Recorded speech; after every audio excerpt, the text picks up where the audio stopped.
Assalamualaikum warahmatullahi wabarakatuh. Sahabat peradaban yang dirahmati Allah, pada kesempatan ini kami akan berbagi kisah tentang seorang nabi yang dapat bertemu dengan malaikat maut.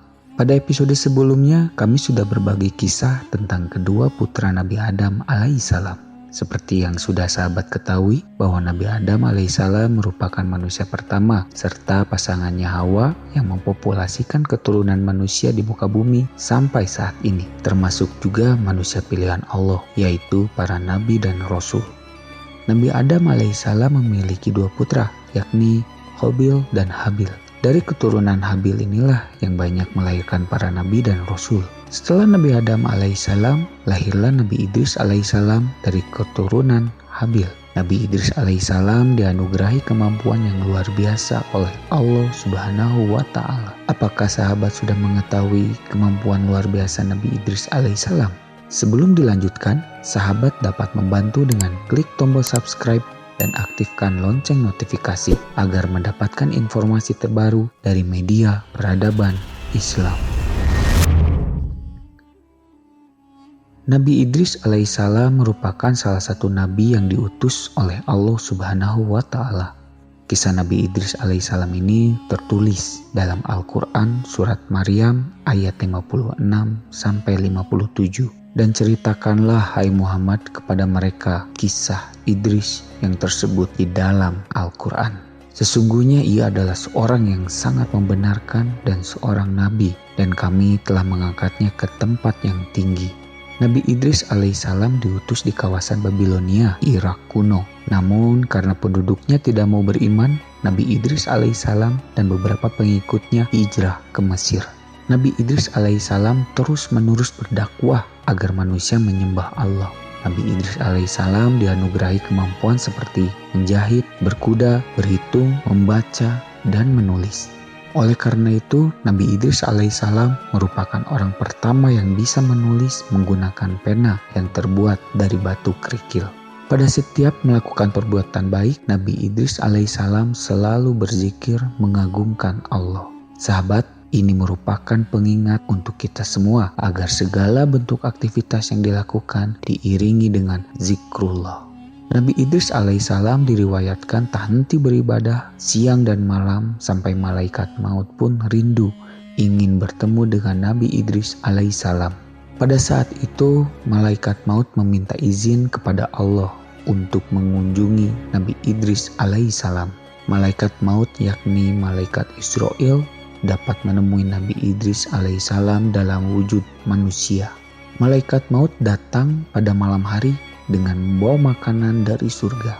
Lalu Nabi Idris alaihissalam memakan makanan itu dan meminta malaikat maut agar ikut makan bersamanya. Namun malaikat maut tidak memakannya.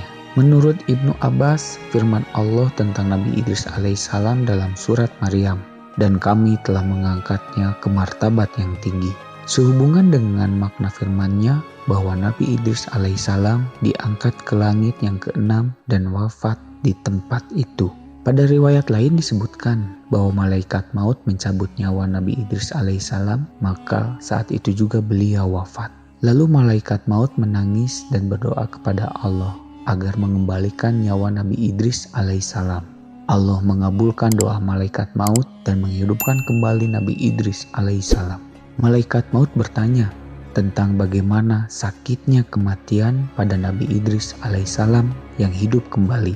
Nabi Idris menjawab, sesungguhnya hewan ketika dikuliti hidup-hidup maka sakitnya kematian 1000 kali lipat lebih berat daripada hal itu. Padahal ketika itu malaikat maut mencabut nyawa Nabi Idris alaihissalam dengan halus. Nabi Idris alaihissalam dengan keingintahuannya yang besar memohon kepada Allah agar diperlihatkan neraka dan surga. Dengan izin Allah, malaikat maut mengantar Nabi Idris alaihissalam untuk melihat isi dari neraka. Di dalam neraka beliau melihat semua hal yang Allah ciptakan untuk musuh-musuhnya. Mulai dari rantai, belenggu, tali kekang, ular, kalajengking, api, dan air panas. Kemudian keduanya keluar dari neraka dan malaikat maut membawa Nabi Idris alaihissalam sampai ke pintu surga. Dari sana Nabi Idris alaihissalam bisa melihat kenikmatan-kenikmatan, hadiah yang luar biasa, pepohonan, sungai-sungai, serta buah-buahan. Nabi Idris alaihissalam mengatakan kepada malaikat maut bahwa beliau sudah merasakan pahitnya kematian, telah melihat siksa neraka jahanam, lalu mengatakan, apakah malaikat maut dapat memohon kepada Allah agar mengizinkannya masuk ke dalam surga dan meminum airnya. Malaikat maut meminta izin kepada Allah dan Allah pun mengizinkan Nabi Idris alaihissalam untuk masuk ke dalam surga dan kemudian keluar lagi. Maka masuklah Nabi Idris alaihissalam ke dalam surga dan beliau meninggalkan sandalnya di bawah pohon yang ada di surga dan keluar setelah meminum air.